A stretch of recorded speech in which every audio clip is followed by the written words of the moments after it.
to women born in the 1950s. Mr. Speaker, the state pension is the foundation for a secure retirement. It's why this government is committed to the pensions triple lock, which will increase the new state pension by more than £470 a year from this April and deliver an additional £31 billion of spending over the course of this Parliament. And it's why governments of all colours have a responsibility to ensure changes to the state pension age are properly communicated so people can plan for their retirement. Before I turn to the government's response to the Ombudsman's report, I want to be clear about what this report investigated and what it did not. The report is not an investigation into the actual decision to increase the state pension age for women in 1995, or indeed to accelerate that increase in 2011, a decision which the then Conservative Chancellor George Osborne said, and I quote, "probably saved more money than anything else we've done," a comment that understandably angered many women and sparked the original WASPI campaign. The Ombudsman is clear that policy decisions to increase the state pension age in 1995 and since were taken by Parliament and considered lawful by the courts. What this investigation is about is how changes in the state pension age were communicated by the Department for Work and Pensions and the impact this may have had on the ability of women born in the 1950s to plan for their retirement. I know this is an issue of huge concern to many women, which has spanned multiple parliaments. Like so many other problems that we have inherited from the party opposite, this is something which the previous government should have dealt with. Instead, they kicked the can down the road and left us to pick up the pieces. But today, we deal with it head on. My honourable friend, the Pensions Minister, and I have given the Ombudsman's report serious consideration and looked in detail at the findings and at information and advice provided by the Department which was not available to us before coming into government. The Ombudsman looked at 6 cases. He found that the Department provided adequate and accurate information on changes to the state pension age between 1995 and 2004, including through leaflets, pensions education campaigns and on its website. However, decisions made between 2005 and 2007 led to a 28-month delay in sending out letters to women born in the 1950s. The Ombudsman says these delays did not result in the women suffering direct financial loss, but they were maladministration. We accept that the 28-month delay in sending out letters was maladministration, and on behalf of the government, I apologise. This government is determined to learn all the lessons from what went wrong, and I'll say more about this in a moment. We also agree that the women suffered no direct financial loss because of the maladministration. However, we do not agree with the Ombudsman's approach to injustice or remedy, and I want to spell out why. First, the report doesn't properly take into account research showing that there was actually considerable awareness that the state pension age was increasing. It references research from 2004 showing 43% of women aged over 16 were aware of their state pension age. But it doesn't sufficiently recognise evidence from the same research that 73% of women aged 45 to 54 were aware that the state pension age was increasing, the very group that covers women born in the 1950s. Or research from 2006 that 90% of women aged 45 to 54 were aware that the state pension age was increasing. Second, the report says if letters had been sent out earlier, it would have affected what women knew about the state pension age. However, we do not agree that sending letters earlier would have had the impact that the Ombudsman says. Research given to the Ombudsman shows only around a quarter of people who are sent unsolicited letters actually remember receiving them or reading them. So we cannot accept that in the great majority of cases, sending a letter earlier would have affected whether women knew their state pension age was rising or would have increased their opportunities to make informed decisions. These two facts, that most women knew the state pension age was increasing and that letters aren't as significant as the Ombudsman says, as well as other reasons, have informed our conclusion that there should be no scheme of financial compensation to 1950s-born women in response to the Ombudsman's report. The Ombudsman says that as a matter of principle, redress and compensation should normally reflect individual impact. However, the report itself acknowledges that assessing the individual circumstances of 3.5 million women born in the 1950s would have a significant cost and administrative burden. It's taken the Ombudsman nearly 6 years to investigate the circumstances of 6 sample complaints. For the DWP to set up a scheme and invite 3.5 million women to set out their detailed personal circumstances would take thousands of staff years to process. Even if there was a scheme where women could self-certify that they weren't aware of changes to their state pension age and that they've suffered as a result, it would be impossible to verify the information provided. So the alternative put forward in the report is for a flat rate compensation scheme at level 4 of the Ombudsman's scale of injustice. This would provide £1,000 to £2,950 per person at a total cost of between £3.5 and £10.5 billion. Given the vast majority of women knew the state pension age was increasing, the government does not believe paying a flat rate to all women at a cost of up to £10.5 billion would be a fair or proportionate use of taxpayers' money, not least when the previous government failed to set aside a single penny for any compensation scheme, and when they left us a £22 billion black hole in the public finances. Mr. Speaker, this has been an extremely difficult decision to take, but we believe it is the right course of action, and we are determined to learn all the lessons to ensure this type of maladministration never happens again. First, we want to work with the Ombudsman to develop a detailed action plan out of the report so every and all lessons are learned. Second, we are committed to setting clear and sufficient notice of any changes in the state pension age so people can properly plan for their retirement. And third, I have tasked officials to develop a strategy for effective, timely and modern communication on the state pension that uses the most up-to-date methods, building on changes that have already been made, like the online Check Your State Pension service, which gives a personal forecast of your state pension, including when you can take it, because one size rarely fits all. Mr. Speaker, as I have said, we haven't taken this decision lightly, but we believe it is the right decision, because the great majority of women knew the state pension age was increasing, sending letters earlier wouldn't have made a difference for most, and the proposed compensation scheme isn't fair or value for taxpayers' money. I know there are women born in the 1950s who want and deserve a better life. They have worked hard in paid jobs and in bringing up their families.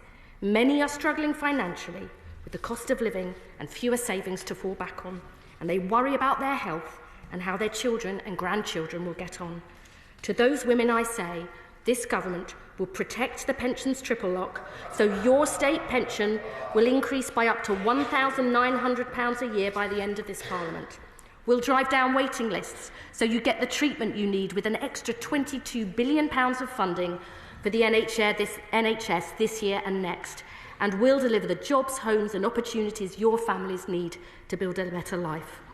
I know that on this specific decision, many 1950s-born women will be disappointed, but we believe it is the right decision and the fair decision, and I commend this statement to the House. Shall the Secretary of State, Helen Whately? Thank you, Mr. Speaker, and I would like to thank the Right Honourable Lady for advance sight of her statement. And I would also like to start by thanking the Ombudsman and his team again for their work on this important matter. In March this year, the Parliamentary and Health Service Ombudsman published its final report into the way that changes to the state pension age were communicated to women born in the 1950s. The report took over 5 years to produce and reflects the complexity of the issue.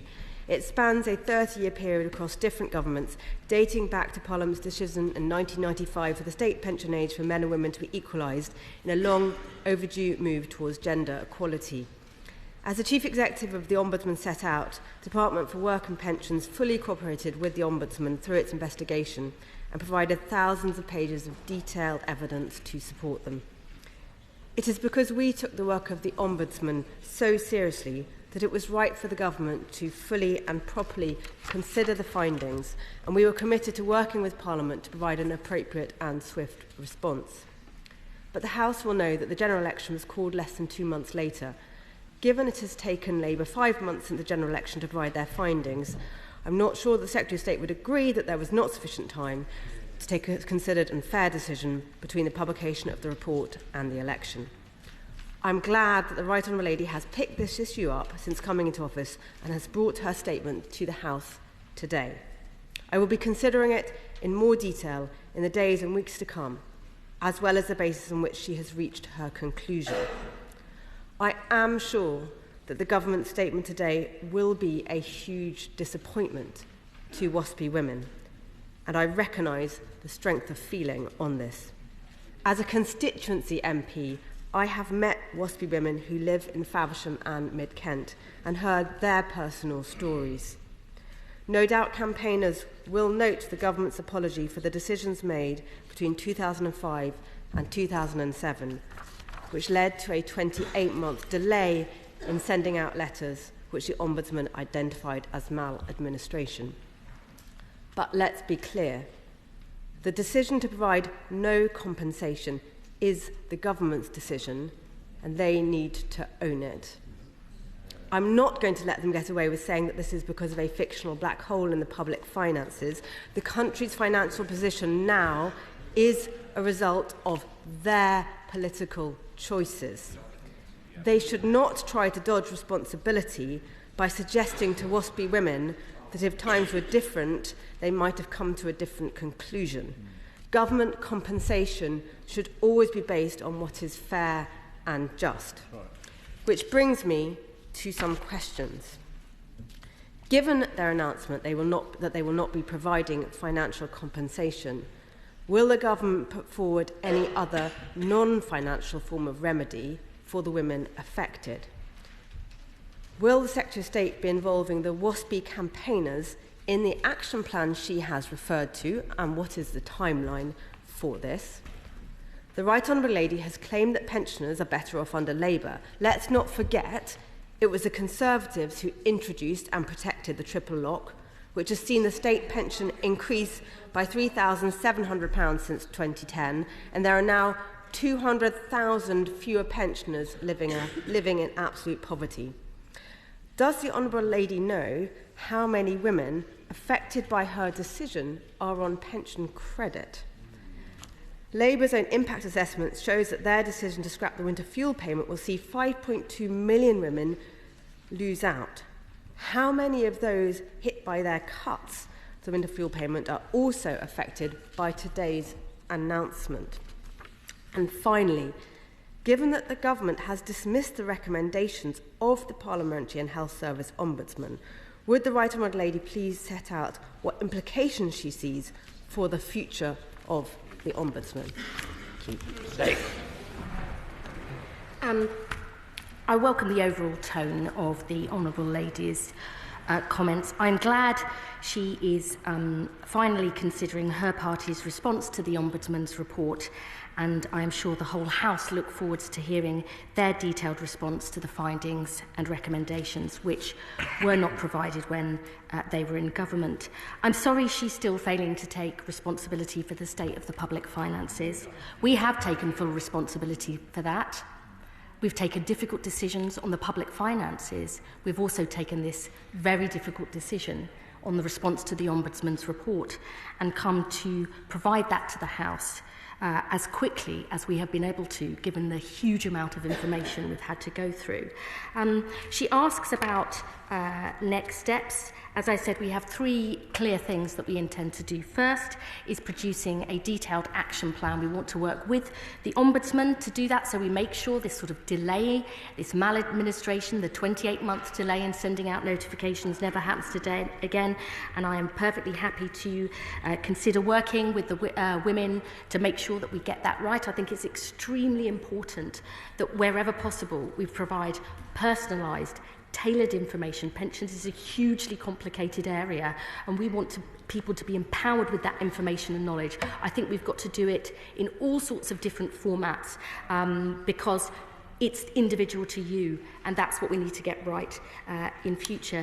She mentioned pensions credit and winter fuel.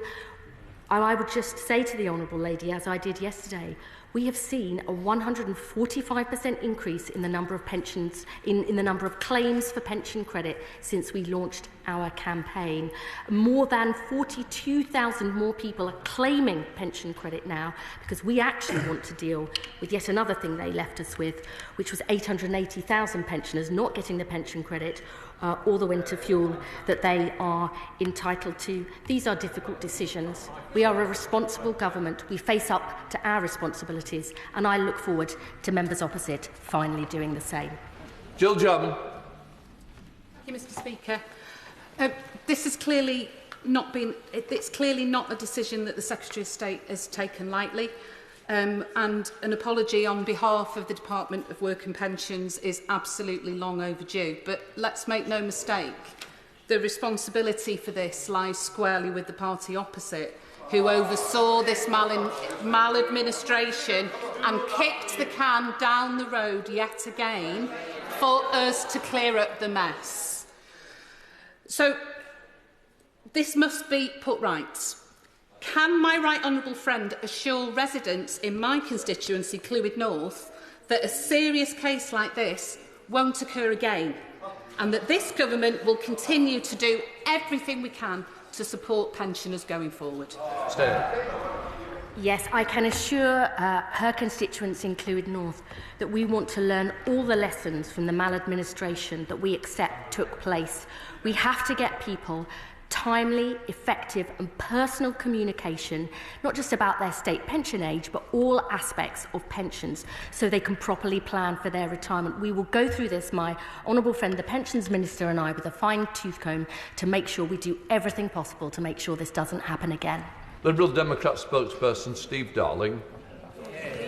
Thank you, Mr. Speaker. And I think, first of all, I think it's important that, for the record, the Liberal Democrats played a significant part in government in bringing about the triple lock for our pensions, and I think it's important that people acknowledge that. This is nothing short of a betrayal of WASPy women. And I know in my own constituency of Torbay and throughout the United Kingdom, there will be millions of women who are shocked and horrified at this decision by the government. The fact that they have inherited an awful state of our economy is no excuse. The fact that these women are actually being hit by the mistakes of the Tories and the Labour government are now using that as a shield is utterly wrong-headed, and I would ask the Secretary of State to reflect on this decision. This has gone to the Ombudsman for their considered review, and Liberal Democrats have long supported the findings of the Ombudsman. I am shocked that the government is taking a pick and mix approach with the Ombudsman findings, and therefore us Liberal Democrats here would ask the Minister to reconsider this decision seriously. Secretary of State. I would gently say to the honourable gentleman, who I know wasn't in this House at the time, that the decision to accelerate the increase in the state pension age in 2011 was taken by the Conservative Liberal Democrat coalition government. And it was that angered and annoyed many women and led to the WASPy campaign. We do accept that there was a 28-month delay in sending letters out, and we apologise for that. But we do not agree to the Ombudsman's approach to injustice or to remedy. When only we don't believe the letters would have had an impact on most, as the Ombudsman said, and when 90% of women knew that the state pension age was increasing, we cannot accept that flat rate of payment of up to £10.5 billion is a fair or appropriate use of taxpayers' money. I know that will disappoint some women born in the 1950s, but we believe it is the right and the fair decision. Thank Thank you, Mr. Speaker. And I share the Secretary of State's concern in terms of the black hole that was left. And this would have been a difficult decision for her to take and bring to the House today. But I think about the many constituents across all our constituencies that have contacted us about this, including my constituent Valerie, who wrote to me and said, we simply cannot afford to wait any longer for justice, given that 20,000 WASPy women have tragically died since the Ombudsman's finding was published more than 6 months ago. I know that Valerie and many others in my constituency will be very disappointed at this. The Minister said that she accepts that maladministration. Does that maladministration not then mean accountability? Secretary of State. And we do indeed take responsibility for the maladministration between 2004 and 2007, a delay in 28 months in sending those letters out. I just want to reiterate to my honourable friend and to the House, this isn't a decision about the actual increase in the state pension age, which so many women were aggrieved about. It is in how that was communicated. We accept those letters should have gone out earlier. But because even if we had sent the letters, it wouldn't have made a difference for most. And when 90% of those 1950s born women knew the state pension age was increasing, we don't think that compensation scheme proposed is fair or proportionate, which is why we have taken this extremely difficult decision. Dame Caroline Downey. Thank you very much, Mr. Speaker. The Parliamentary and Health Ombudsman's report says what many WASPy women across my constituency have been saying for years, that between those years of 2005 and 2007, the DWP let them down and the last Labour government let them down. So I'm grateful to the Secretary of State today for her apology, but that will come as cold comfort for those who are in this situation in the face of no financial compensation. And if I'm right in hearing what she's saying in way of mitigation for this, she says it's too complicated and that it's someone else's fault, which will not be comfort at all to those impacted. So my question to her really is what conversation she plans to have with those WASPy women to see what more can be done, what more support can be done to be put in place for those most impacted. Secretary of State.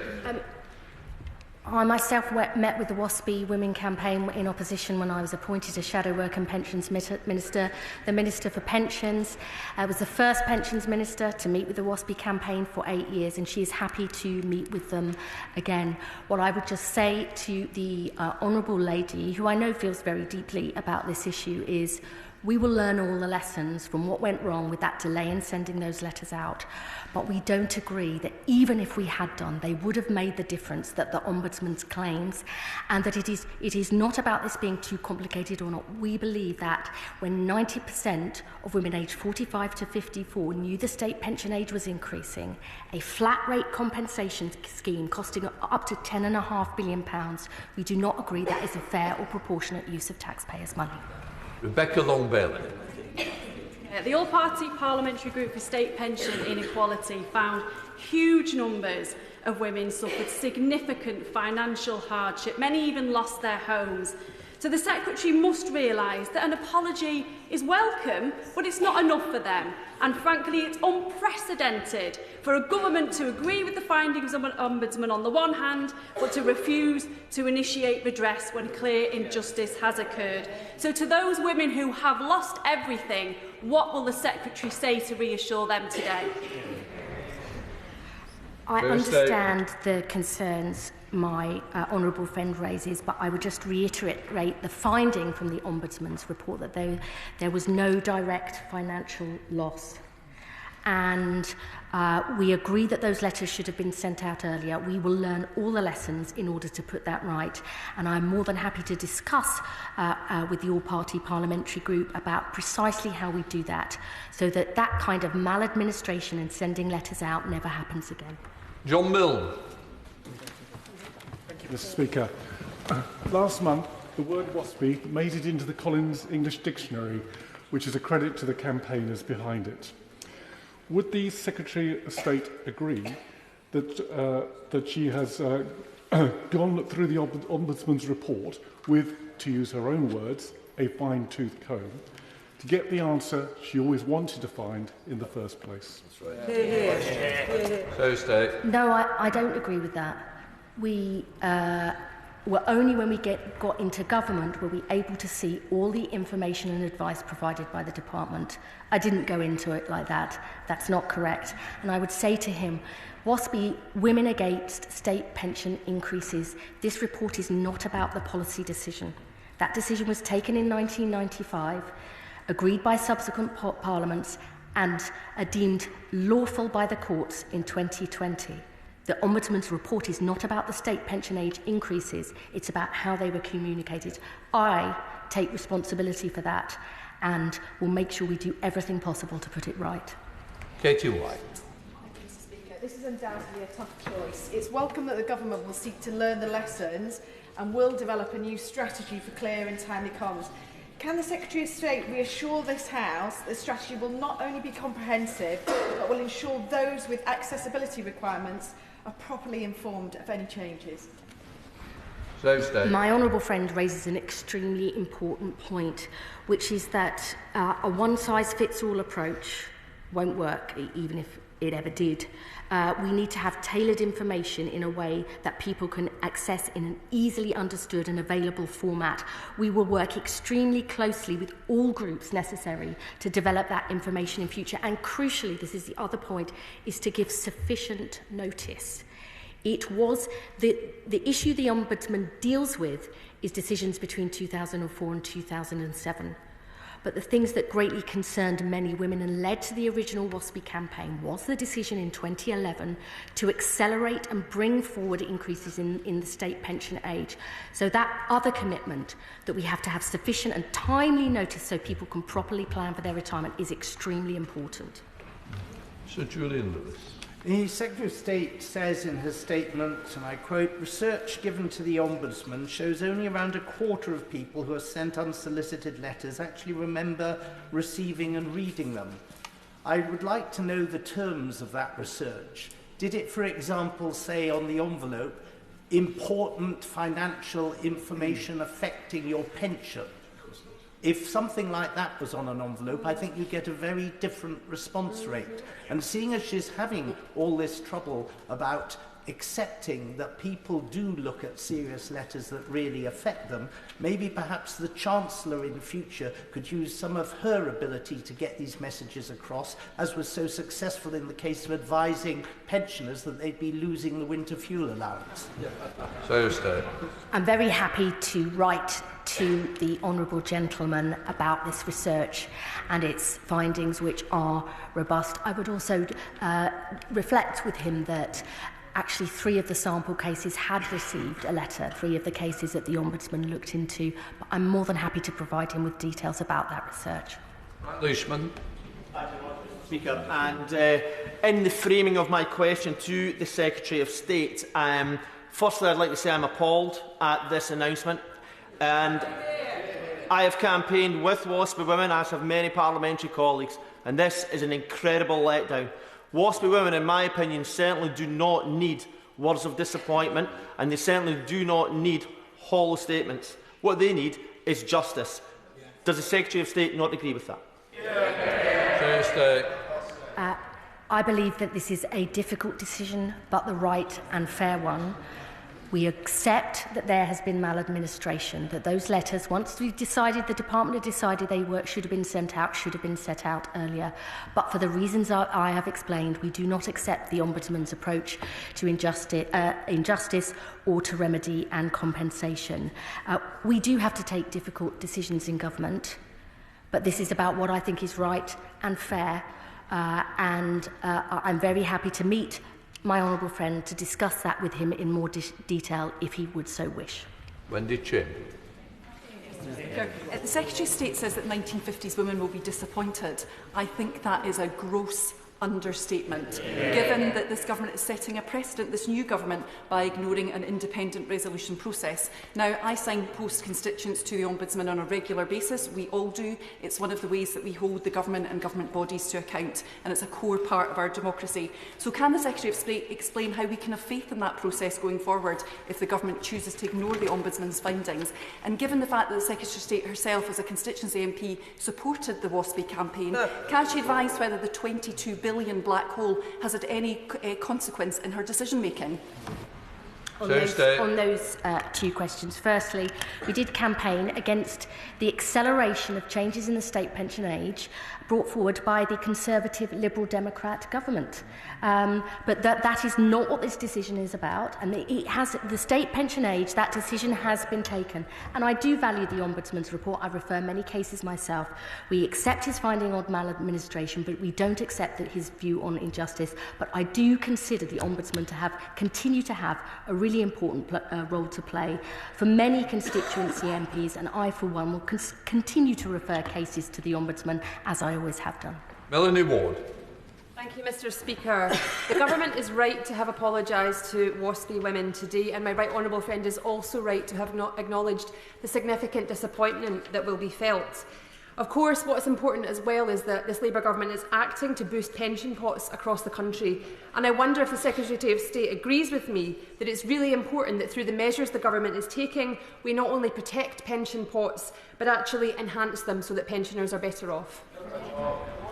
The pension schemes bill will do precisely that. One of the really important things we want to do is to consolidate smaller pension pots so that they deliver better value and better results for those in retirement, and that is exactly what that will do. We want to see the very best for pensioners and also the very best for UK PLC, which is why our pensions reforms are so important. And my honourable friend, the Minister for Pensions, will be delivering on that in the months and years ahead. Kirsty Black. Where said, under my leadership, WASPI women will finally receive the justice they deserve. Is the justice they deserve being paid less than their male counterparts throughout their career? Is the justice they deserve being sacked or forced to resign from their jobs when they had children? Is the justice they deserve the removal of the winter fuel payment?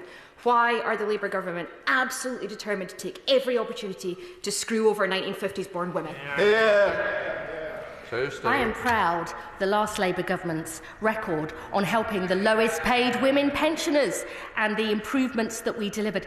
This is not about that issue. This is about the way the state pension age was communicated. And if the Honourable Lady wants a different approach, then the SNP government in Scotland can do a different approach. Using the £4.9 billion settlement we have provided, the biggest ever in the history of devolution, if they want to take a different approach. Gareth Snell. Thank you very much, Mr Speaker. This will be a sad moment for the 4,000 women in Stoke-on-Trent Central who I have previously campaigned alongside for justice and for a fair transition. And I understand the Secretary of State's need to balance the budget given what was left by the previous government. But could I ask her, is this a no compensation now because of the economic circumstances we find ourselves in, or is it no compensation ever? If we find ourselves in the future in a much better economic state, will she consider readdressing this issue and seeing what compensation might be available for those women that were affected? We don't agree with the Ombudsman's approach to injustice or to compensation. We don't believe that sending those letters earlier, even though we should have done, would have made the difference that the Ombudsman claims. And we think that when 90% of 1950s-born women knew that the state pension age was increasing, that a flat rate compensation scheme costing up to £10.5 billion, we do not believe that is a fair or appropriate use of taxpayers' money. But we will make sure we learn lessons from that maladministration to make sure it never happens again.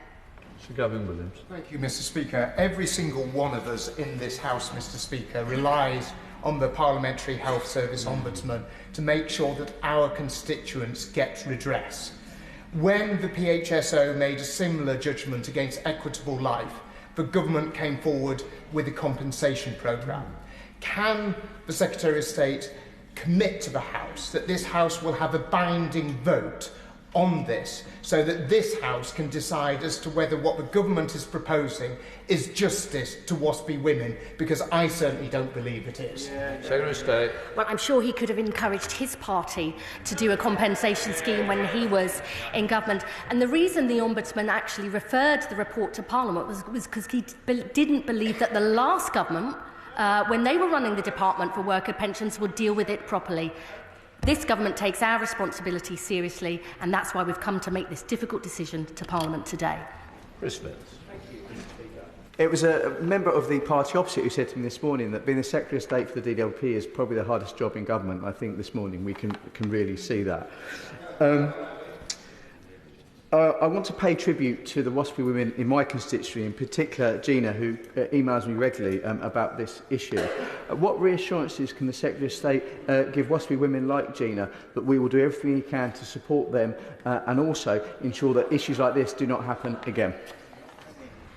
I thank my honourable friend for his question. As I said in my statement, I understand that many women born in the 1950s face a real struggle, and that they will be, on this specific decision, may well be disappointed.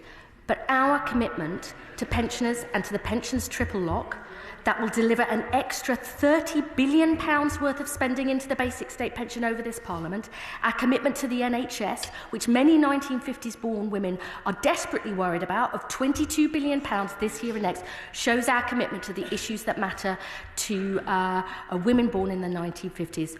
As I say on this decision, they may be disappointed and indeed angry, but we believe it is the fair decision and the right decision. But I'd be more than happy to talk to the honourable member in further detail so he can pass on comments from WASPI women in his constituency. Rachel Gilmore. I speak on behalf of Helen from my hometown of Bampton and the 5,500 WASPI women in my constituency. They are not disappointed. They are devastated, as am I, because I mistakenly, as it turned out, believed that this government, this Labour government, which was supported by millions of women across this country who rightly turned their backs on the Conservative, thought you had some probity and decency. Will you agree with me that it turns out that you have neither? Secretary of State. No. Tom Rutland. Speaker, many former ministers and current shadow ministers have made clear that they don't support a compensation scheme. So is this not just another example of this Labour government having to take the difficult but necessary decisions that they ran away from? I mean, it is true that this was a very long-running issue spanning multiple parliaments delivered to the last government. And we have dealt with it. We have dealt with it seriously, but also as quickly as we can. We take our responsibilities seriously. It is a difficult decision, but I do believe it is the right and the fair one. Sammy Wilson. Thank you, Mr. Speaker. How long are we going to have this government giving the excuse that they can't do things because the last lot didn't do them? Will the Minister remember, she is now in government. When she was in opposition, she campaigned, and other members of her party campaigned for WASPI women. And the facts haven't changed. Administratively, there were mistakes made. Financially, there's still an impact. And now the Ombudsman has found in favour. And she can't hide behind this. We have no money. We've just had the Secretary of State for Energy in the last session of questions, boasting that he's bunging billions of pounds to power companies, and yet at the same time we can't honour the commitments we have to people who were wrongly treated in the pension system. I hate to disagree with the honourable gentleman, but I didn't say it was only about no money. I said that it was because we don't agree that even if we'd sent those letters earlier, it would have made the difference that he said, and that when 90% of women of age 45 to 54 knew that the state pension age was increasing, we do not believe a flat rate is appropriate. But I would say to him this: we do take the public finances seriously. We have to make difficult decisions. We can't spend more than we have. We will continue in that right approach, but based on our values. And we do not believe that what's been set out is the right way forward or the fair way forward. And I have come to the House, honestly, to make that decision plain, but I'd be very happy to talk to him in more detail if he would like. Melody Thank you very much, Mr. Speaker. The Secretary of State says that this report is about the way that it was communicated to those 1950s born women, and that earlier letters would not have made a difference. But I say they would have made a difference. They would have made a difference when it comes to individuals' financial planning, in their retirement dates and notice that they were giving to their jobs from their wider family arrangements and commitments that they made. There have undoubtedly been losses for those 1950s born women, and the Honourable Member for Stoke Central has just given the government an opportunity to reconsider this at some point in the future. Is she sure that she won't take that offer? Secretary of State. I know my honourable friend cares passionately about this issue and many other issues related to pensioners. I would just repeat what I said in my statement, and indeed what the Ombudsman said, which is that there was no direct financial loss for the women. This isn't about the increase in the state pension age, it's about how it was communicated. And that I think when the research shows that only 1 in 4 people who get an unsolicited letter remember receiving it or reading it, sending those letters out earlier wouldn't have made the difference. And we cannot justify a flat rate compensation scheme or indeed an individualised compensation scheme on that basis. James Wilde. Thank you very much, Mr. Speaker. When the Secretary of State was in opposition, she said that she was a long-standing supporter of WASPI women. Given that, what would she say to the WASPI women in my North West Norfolk constituency, the 3,300 in her constituency, and across the country who will be very disappointed at her rejection of any compensation, even if not at the level the Ombudsman recommended? My party did oppose the Conservatives' decision to accelerate increases in the state pension age, but this is not what this report is about. This is about how those changes were communicated, and at the risk of repeating myself, that is why we have taken this decision. Lewis Atkinson. Thank you, Mr. Speaker.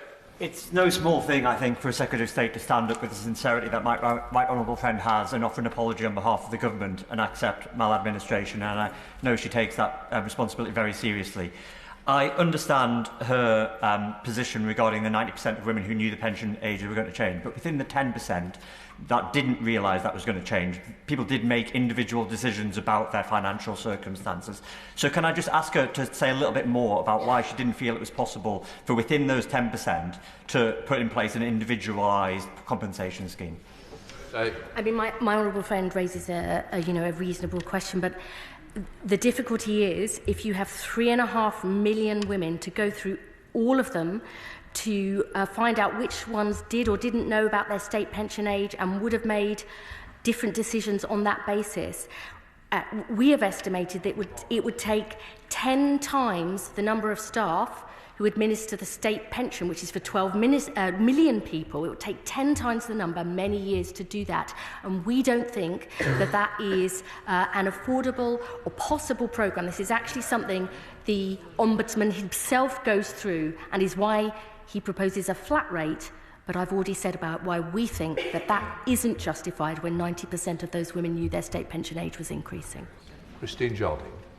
Thank you very much, Mr. Speaker. One of the very first constituents who came to me after I was elected in 2017 was Helen, whose decision on her financial future was taken just before she received the letter that came late. So it did have an impact on her. It also had an impact on the thousands of WASPI women in my constituency who've contacted me over the past 7.5 years. So can I ask the Secretary of State, how does she think that any pensioner in this country now, regardless of the triple lock, which was the creation of the Liberal Democrats with the Conservatives, regardless of that, how will they have faith in a government which has taken away their winter fuel allowance and now doesn't respect the injustice that was done to them in not compensating the WASPI women? I think a commitment to a pensions triple lock that will deliver an increase in the new state pension of £470 from this April, up to £1,900 extra for the pension over the course of this Parliament, backed by over £30 billion worth of investment, is a serious investment into pensioners, because we believe their basic state pension is the foundation for security in retirement. And if the Liberal Democrats want to come up with a proposal, a costed proposal for doing what the Ombudsman says, we don't agree with that. We think it's the wrong approach, but she's perfectly at liberty to do so. Alan Gabbard. Thank you, Mr. Speaker. As my right honourable friend has noted, many women will be disappointed in this decision, including women in Central Ayrshire, who I met when I was campaigning, since I've been an MP, and as recently as a surgery on Friday. Even though they know that we are cleaning up 14 years of the Tories' mess, dither, delay and failure. We also know that caring responsibilities often fall, Mr. Speaker, on women, and that an awful lot of 1950s-born women have spoken about the financial, emotional and physical pressures they face caring for a loved one. Can my right honourable friend set out how this government plans on supporting carers over the coming years and months? Secretary of State. I've been a lifelong champion of family carers, which is why I've launched an independent review into the overpayment of carers allowance led by Liz Kendall, and it's why this government has introduced the biggest ever increase in the earnings threshold for carers allowance, which will make a huge difference so that people who are looking after people they love can also work at the same time. I understand on this issue many women born in the 1950s will be disappointed, but for all the reasons I've set out, we think it's the fair and the right approach, but we will learn lessons from that maladministration, that failure to send out letters for 28 months, that delay, so that we ensure that that never happens again. Sian Barry. Thank you, Mr. Speaker. This is a very harsh statement, admitting wrongdoing, but offering a bitter dose of nothing to a generation of women who already face so many prejudices and disadvantages in respect of their careers, and they were caught out by these decisions by the government. So, if, despite being urged by both sides of this House, she will not reconsider her decision, what else will the Secretary of State do to make sure these women can enjoy more equal levels of security in retirement comparable to their male counterparts? I think the Honourable Lady raises a very valid point, which is about what the state pension itself and the difficulties women have had if they've taken time out to look after children and all of those issues. That was something we took very seriously when we were last in government, and we still do now, because we want to make sure that there is proper equality for those women. I would just say again, this report and this decision is not about the increase in the state pension age and that acceleration, which was at the heart of why so many women felt angry about what would happen. We will make sure we give that proper notice so people can plan for their retirement. We will support women through the pensions triple lock, through all the investment we're putting into the NHS, and we will make sure that equality for women is at the heart of our proposals for pensions going forward. Peter Swallow. Thank you, Mr. Speaker. WASPI women in my constituency will have heard this statement with some difficulty, and I recognise that my right honourable friend has accepted that. I think also they will have heard her stand at that dispatch box and offer a heartfelt apology, which is quite right that we have. Can she also assure my constituents that going forward, the maladministration that underlined this case will never happen again, and they can be assured that this injustice will not be repeated by this or any other government? I thank my honourable friend for his question. I think the things that are most important, firstly, is that in future people must have proper notice of any changes to the state pension age so they can properly plan for their retirement, which is not what happened in 2011 under the last government. Secondly, that we have got to make sure people get effective and timely and personalised information about their situation with their state pension and indeed, I would argue, with their second pensions. And the third thing is that we have to reach people in many different ways, not only sending out letters, precisely because we know that the great majority of people who get these unsolicited letters don't remember getting them or reading some or even all of them. And that's why we've got to make sure that our communication strategy is much more personalised, timely and effective going forward. Alison Bennett. Thank you, Mr. Speaker. At a time when public confidence in politicians is so very low, what does the Secretary of State assess the impact of overruling the Ombudsman decision at a stroke will be? Will that not actually undermine trust in that process in the future? I hope I've been direct, straightforward and honest about why we agree with maladministration but why we don't agree with the approach on the other areas. People will make their judgment. I would just say this: I believe in facing up to responsibilities, looking at the facts, going through the detail and putting forward a response that is fair and proportionate, and that is what I believe the government has done today. Chris MacDonald. Thank you, Mr. Speaker. I'd like to thank the Secretary of State for her statement and her apology on behalf of the government. As she's acknowledged herself, many of the brave and courageous WASPI women in my constituency will feel bitterly disappointed by this decision. But would she agree with me that the cornerstone to pensioner finances is this government's commitment to the triple lock, which stands in stark contrast to the party opposite, which broke the triple lock in 2021, costing many pensioners in my constituency hundreds of pounds a year. So stay.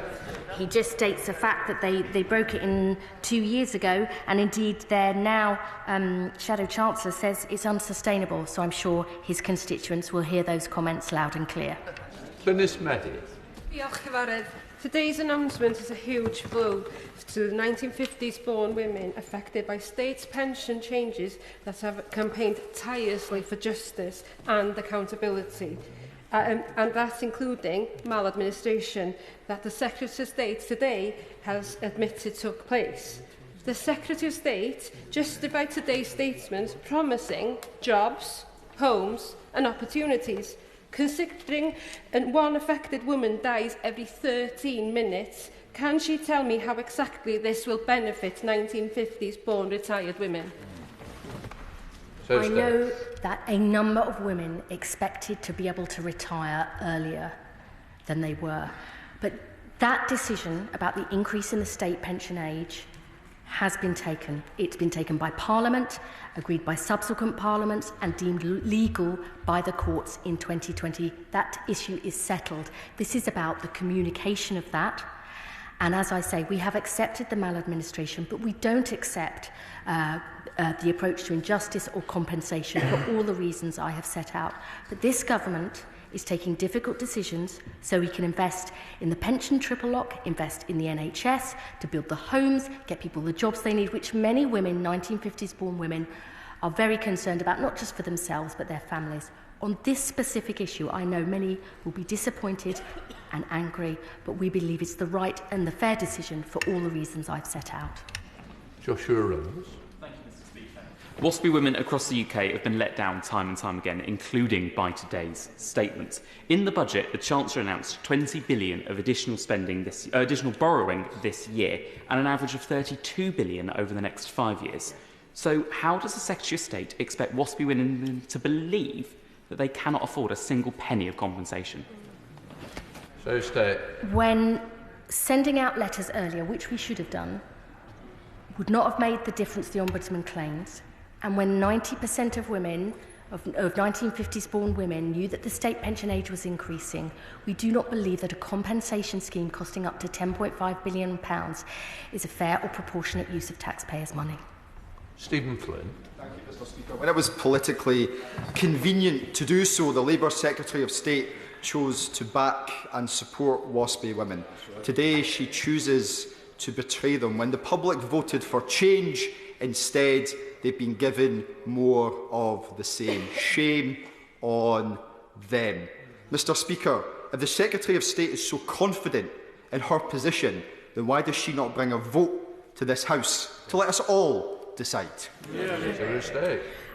I'm sure you can have a vote in the Scottish Parliament if the SNP government decides to do that. Vicky Slade.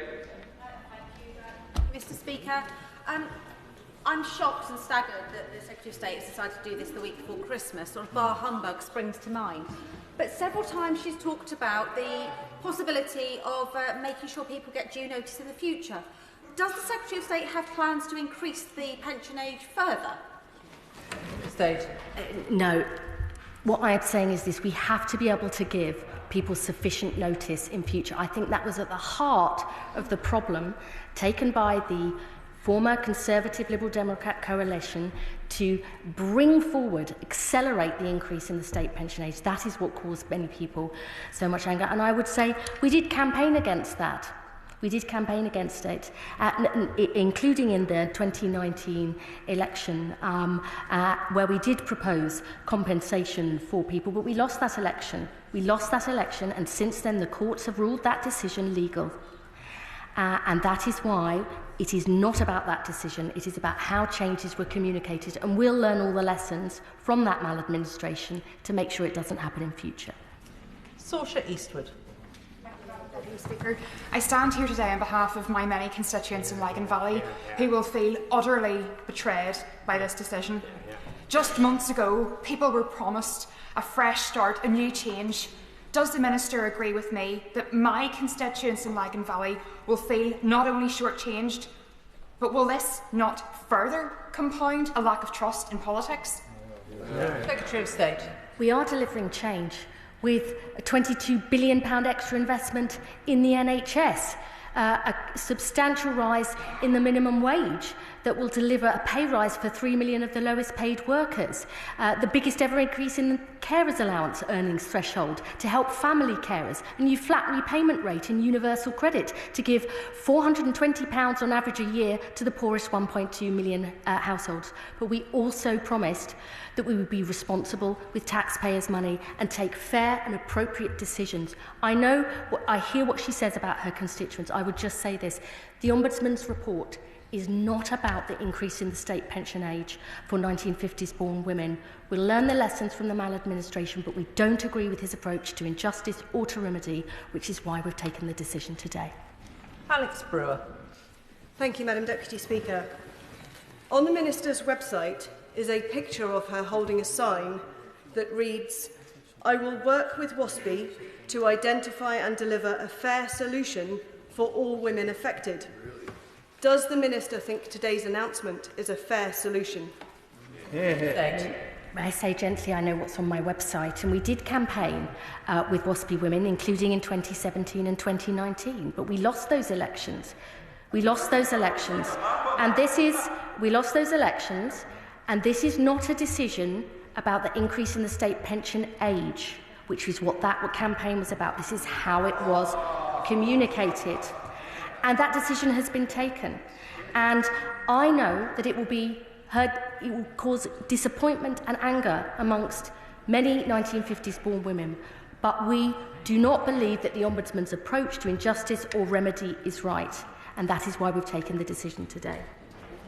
Shochat Adam. Thank you, Madam Deputy Speaker. In July, this country overwhelmingly voted for a change. But what it is getting is more of the same. More failure, more austerity. Nothing has changed apart from the excuses. And no wonder the Prime Minister of this country's approval rating has plummeted to minus 66%. Given that they have recently removed even more money from our pensioners' pockets by taking away the winter fuel payment, will the Minister please reconsider this betrayal and compensate the WASPI women in my constituents like Ruth Smith and Reverend Elizabeth Matlin? I'm sure he would support an increase in the minimum wage that will deliver a £1,400 a year pay increase for someone who's full-time on the minimum wage in Leicester. I'm sure he will agree with a £22 billion additional investment in the NHS this year and next, a £420 a year on average boost with a fair repayment rate for people on universal credit in Leicester. Those are the changes we are delivering. But on this issue, we do not believe the Ombudsman's approach on injustice or remedy is right. We don't believe giving a flat rate pay compensation when 90% of 1950s born women knew the state pension age was increasing. We don't believe that's a fair or appropriate use of taxpayers' money. Tom Gordon. The constituents that I represent in Harrogate and Knaresborough, thousands of WASPI women will be disappointed with today's statement. I know a number of references have been made to the campaigning that the Secretary of State has done with WASPI women. Does she feel regret that she's led them up the garden path, that they might get some compensation? And while she's apologised for the government's part in the maladministration, will she apologise directly to her WASPI women in her constituency? Secretary of State. We were campaigning against the increase in the state pension age. And we had all sorts of proposals in our manifesto in 2019. And we lost that election. And since then, the courts have decided that the increase in the state pension age was legal. That's not about that. So all I would say to WASPI women in my constituency, and I have no doubt they will contact me, that I believe this is the fair and the right decision. We are committed to supporting the lives of 1950s born women, but we do not believe the Ombudsman's approach on injustice or remedy is the right way forward, and that's why we've taken this decision. Gregory Campbell. Speaker, many WASPI women will be appalled at the report or the statement that the Secretary of State has made, but they will look at the proceedings today, and would they be right in concluding that this government were prepared to resolve the pensions of mine workers but not of WASPI women? Secretary of State. We are prepared to take difficult decisions if we would think that they are fair and they are right. And that's why we've taken this approach on the issue of how the state pension age was communicated between 2004 and 2007. We agree with what he says about maladministration, and for the 3 action points that I've said, to make sure we have a clear and detailed action plan to learn all the lessons, to give people sufficient notice in future of their state pension age increases, and to have a detailed programme of communication about the state pension going forward. Those, I think, are firm actions to show that we have learnt the lessons from this report. Claire Young. Thank you, Madam Deputy Speaker. I'm sure that the 69-year-old who contacted me explaining how she'd missed out on being able to care for her dying mother due to needing to work longer would have welcomed a letter giving her enough notice to plan her finances to allow otherwise. What support can the Secretary of State offer WASPI women who are still disproportionately taking on caring responsibilities? Secretary of State. I think the Honourable Lady raises a really important point, which is that many of us, as we are getting older, are working, caring for our elderly loved ones, as well as children, sometimes both, and that family carers need support. I've already set out what the action we've taken to have the biggest ever boost to the earnings threshold for the carers allowance, to have a serious independent review into carers overpayments, but there is more that we can and should be doing to support family carers, and I will be very happy to meet with the Honourable Lady to talk through her ideas that she thinks would benefit her constituents if she would like. Graham Ledbetter. Thank you, Madam Deputy Speaker. I don't think I've seen quite so many glum faces on the benches opposite on this, not for the two-child benefit cap, not for the winter fuel payment, but this is beyond the pale. A handful of members opposite have stood up and spoken their mind on this, and I commend them for that. But the Secretary of State has not answered the question about whether this House will be given a debate and a vote, which should happen in government time. It's not just Scottish MPs that are looking for this. That has been asked by other MPs from other parties, and I would urge the Secretary of State to reconsider that. I mean, backbenchers can put forward proposals for debate, or opposition parties, if the main opposition party wants to do that, they'd be perfectly at liberty to do so. Jess Brown-Fuller. Madam Deputy Speaker, I and colleagues on this side of the House thought that today's statement might be an early Christmas present for the WASPI women in my constituency of Chichester and across the country, and now they'll all understandably be devastated, and we'll be asking the question: if the Ombudsman has ruled that they were to have financial redress because of the maladministration, and the government is willing to ignore that finding, what else is this government willing to ignore? Hear, hear. We don't ignore the Ombudsman. We just don't agree with the approach he takes to injustice or to remedy, because we provided research which showed that 1 in 4 people who receive a letter, an unsolicited letter, only 1 in 4 remember getting it or reading it. So we do not believe that even if we had sent those letters out earlier, which we say we should have done, we do not believe it would have made the difference that the Ombudsman claims. And when 90% of women aged 45 to 54 knew the state pension age was increasing, we cannot justify a flat rate compensation scheme of up to £10.5 billion, because we do not believe that's a fair or proportionate use of taxpayers' money. The Ombudsman plays a really important role and will continue to do so. I know I have sent countless constituents to the Ombudsman to try and get redress since I've been an MP for the last 14 years, and we can continue to back their work and effort. Robin Swan. Thank you very much, Madam Deputy Speaker. The Secretary of State has repeated time and time again about what this statement is not about. But what it is about this government not listening to the WASPI women. It's about this government not listening to the Health and Parliamentary Service Ombudsman. In the Secretary of State's statement, she said she will develop a detailed action plan out of the report. Considering you've dismissed 2/3 of that report, especially the financial redress scheme, what action plan is she developing? It's about how we make sure that we don't have a situation where once a department has decided they need to provide information and send out letters, that we actually do that we don't have a 28-month delay. It's about saying, in the 21st century, what is the modern way to get information and advice that is personalised and tailored to individuals about their state pension age, and I would argue, all of their pensions.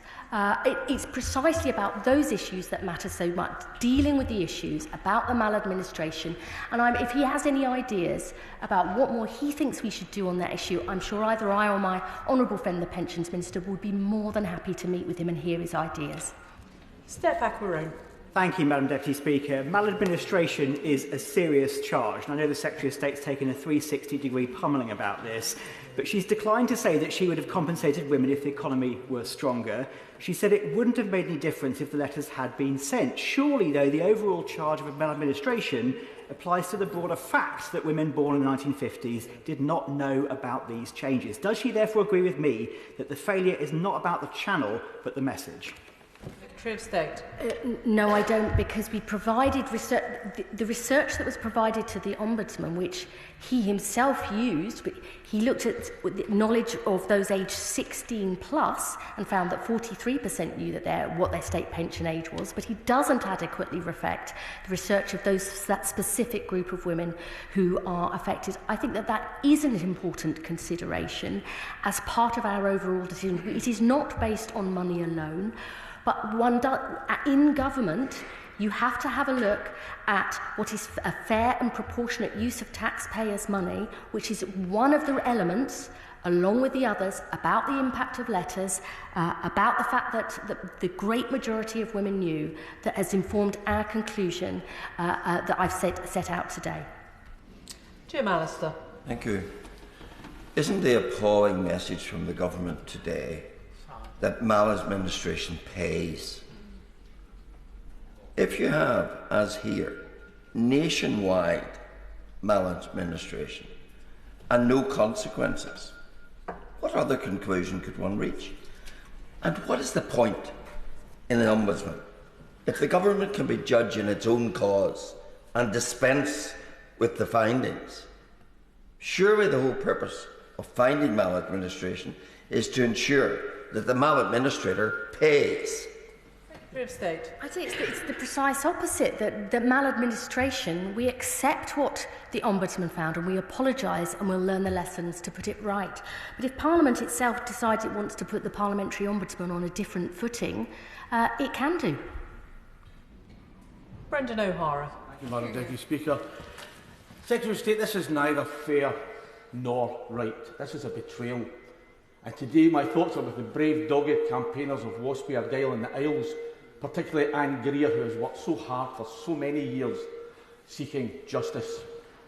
The Secretary of State said in her statement that the government is choosing to do what they're doing because it would have been a significant cost and be an administrative burden to do the right thing.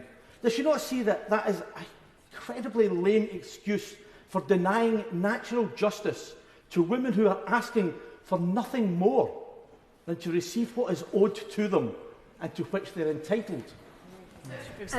I would say that the Ombudsman's report itself says there would be a huge cost and administrative burden of going through 3.5 million women individually to find out the Ombudsman. I'm sure he can read the Ombudsman's report and read that quote for himself.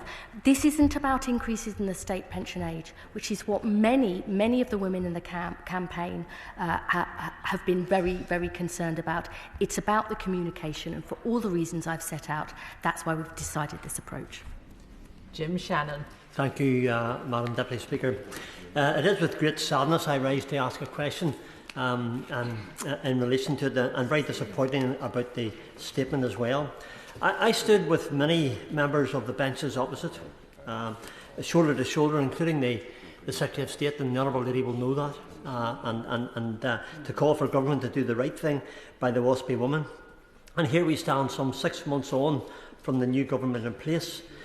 These women are poorer today than ever with the removal of the fuel allowance. Pensioners are borrowing more and paying off less, and the statement implies that government will do nothing.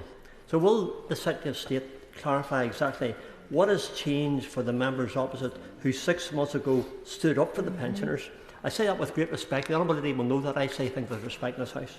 Then, after taking advice not relevant to the report findings, and for government to oppress the rights of these women once again. But more important, when we see When can the 5,000 WASPy women in my constituency in Strangford expect their relief and not an apology, which will not heat their room 1 degree higher? Ignoring Ombudsman recommendations, how sad today in this House right and justice have been denied. Thank you. Secretary of State. I am grateful to the honourable gentleman for the tone of his questions. I have a huge amount, as he knows, of respect for him. I believe that whilst on this specific decision, many 1950s-born women will be deeply disappointed, but our commitment to the pensions triple lock, our investment in the NHS, our support for family carers through the carers allowance, and all the other things that we are doing to help deal with the cost of living crisis, get their family members into jobs and into better jobs and better homes. As a whole, I believe we are delivering change, but I would be, as with many other honourable members, myself or the Pensions Minister, would be more than happy to meet with him to go through this in more detail if he would like. Point of order, Gregory Campbell. Thank you, Madam Deputy Speaker. Pension credit claimants, which does give entitlement to the winter fuel allowance, have to apply by this weekend, Madam Deputy Speaker, to qualify for this year's winter fuel allowance. Has the Secretary of State for Work and Pensions indicated that she'll come to the House either today or tomorrow to indicate the urgent need for applicants to apply, the tens of thousands who haven't yet applied, in order to avail of that which they appear to be denied? Can I thank the honourable member for giving notice of his point of order, which reiterates a point that came up yesterday at DWP oral questions and indeed in the chamber this afternoon. I'm sure all members will be playing their part in ensuring constituents are aware of the benefits, including pension tax credits, to which they are entitled. As far as the point of order goes, I can confirm that there has been no request today from DWP ministers to make a statement on this issue.